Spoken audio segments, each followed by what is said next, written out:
Hey, it's Eric G from the Around the House show. Elevate your grilling game with the all-new Monty McGrill's Omni Pro series. The Eminescence 405 is packed with cutting-edge features, blending elegance with expert-level performance. 4 powerful burners plus a side-searing station deliver 60,000 BTUs of precision heat. The Clearview lid lets you keep an eye on your masterpiece without losing heat. Stay in control with the smart Bluetooth app, track your temps, set timers, and get alerts from anywhere.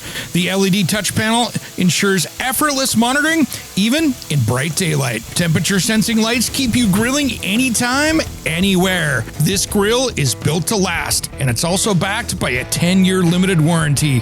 The Eminescence 405, where power, style, and innovation meet. Check it out and order your new grill at monumcgrills.com. That's monumcgrills.com.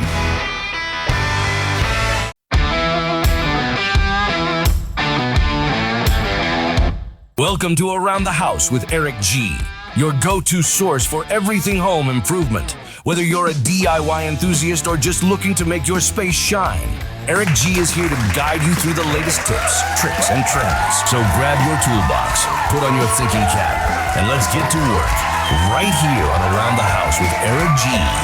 Welcome to the Around the House show, the next generation of home improvement. I'm Eric G. Thanks for tuning in today.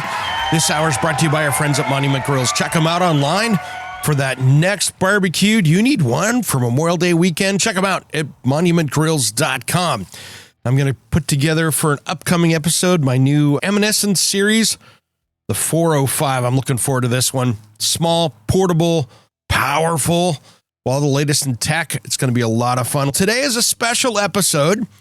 When I see something come up that didn't fit into the midweek special or didn't fit into this weekend's show, and as you can tell with my voice, I'm still getting over this rough cold I've had this week, and it's been a rough one.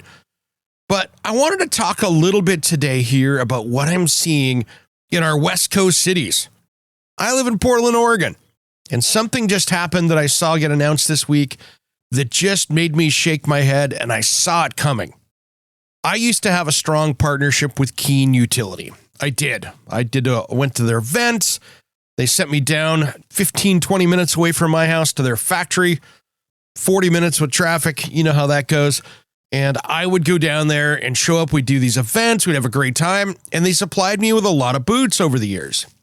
One thing that happened that I noticed a few years ago, and I noted it in my head, and I went, that's interesting. Keene started shipping all of their shoes out of Kentucky.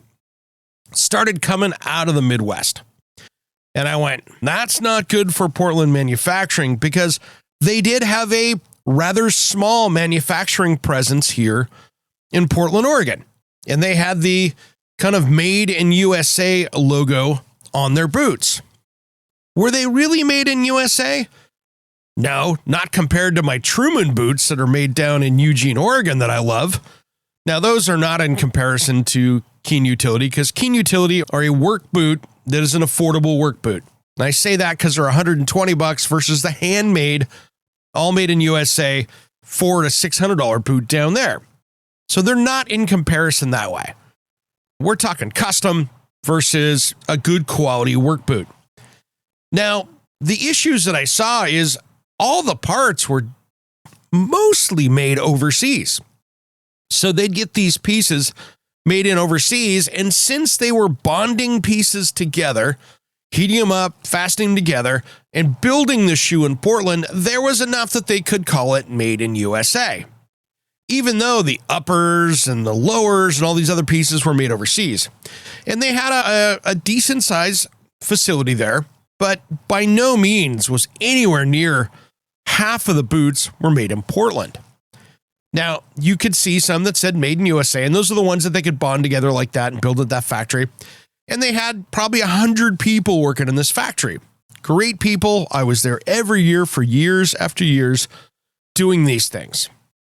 Now, Keene Utility has a big presence in downtown in the Pearl District. They have their big meeting space there for all their offices. They've got the Keene store. They've had a Portland institution here for a while.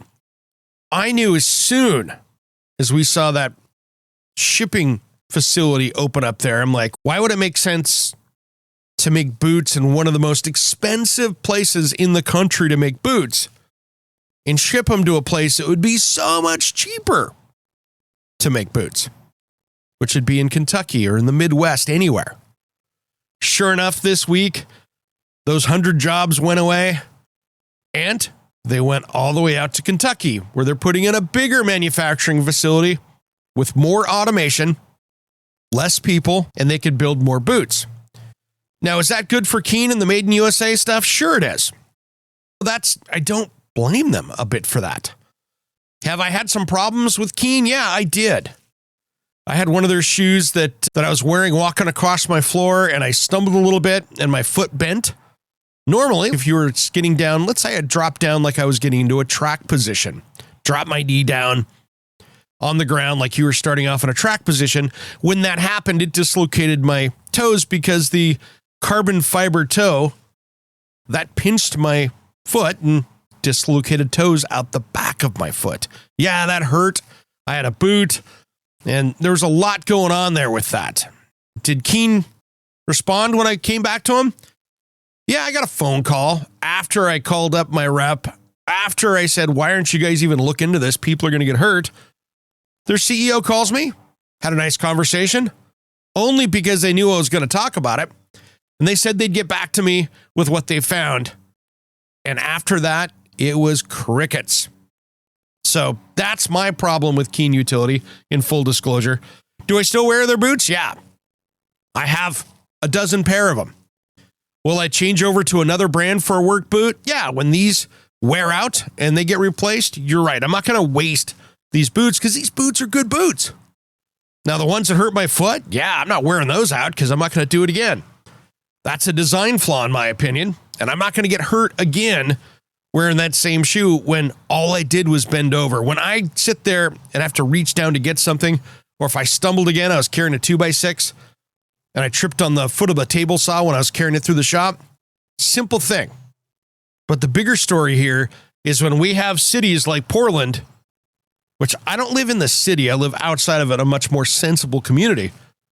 When we see the crime, the mismanagement of city resources, when you see the people frustrated trying to fix city government and the high taxes, and they wonder why people like Keen Utility are shutting down and going to a place that has much more sensible and safer places for their people to work, I get it. I wake up this morning on Thursday morning here on the 22nd, and I turn the TV on. What do I see? Yep, City of Portland's going to take $2 more million out of the police budget to fund parks. People aren't going to the parks because they're not safe. So let's take a little bit more money out of the police department and put people in the parks for programs where the kids could be at risk because of the lack of police funding. Here's my little rant for the day. This is why we have these problems in cities like Portland. This is why people are moving out of Portland for safer homes. This is why we see manufacturing jobs these are boots made for the construction worker, for the trades, for the warehouse workers, the restaurant workers. We've got some serious problems we got to fix. And it's going to take cities like Portland having to crash and burn. The whole downtown core. What do they have, a 60% occupancy rate? They are on their road to Detroit. In their bad day, Detroit's cleaning itself up. It's looking really good. But cities like Portland, cities like Seattle, cities like San Francisco still have not figured out that what they're doing is chasing businesses away, and it's going to be a ghost town. How are they going to fix it? Put in people that understand how to run a city. People that put the residents first, not their social programs. And 3, they're going to have to convert all of these spaces and nobody wants to go visit into residential housing or something because there are going to be retail stores everywhere that are empty. So that's going to create maybe more housing needs downtown, and maybe that'll bring things back. But these are some of the problems we are seeing. All right, everybody, I'm going to let you go on this update. I just saw this and I had to put a rant out because I'm just shaking my head. People are shocked in Portland. And I'm like, we all saw it coming. It's the most expensive place to do business, and they wonder why they're leaving. I feel bad for the residents of Portland, but then I don't. The people of Portland voted in what they're getting. This is what they asked for, and this is what they're getting. And places like Kentucky, places like Nevada, places across the country, whether it be Texas or Florida or anywhere else, they're adding these companies, they're adding these businesses. While the other ones, they're losing out and they're losing the tax dollars and blue-collar workforce. That they'll pay for later. All right, guys, I got to go. My throat is going to start coughing any minute here, and that's not going to be a good thing. I'm Eric G. Thanks for tuning into Around the House on this breaking news moment. We'll see you on Saturday. Make sure to follow us on social media. Just head to aroundthehouseonline.com for all the links.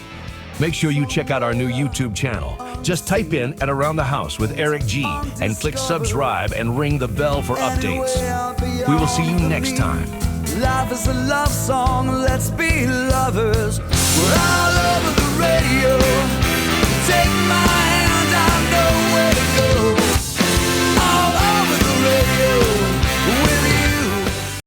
Hey, it's Eric G with Around the House. Are you looking to grow your business? Need a spokesperson for your company? Maybe an MC for an upcoming trade show? Or maybe you want to up your game and shoot some promotional videos? My team of experts would love to chat with you. Head to aroundthehouseonline.com and fill out the contact us form, and we'll set something up. Thanks for listening to Around the House.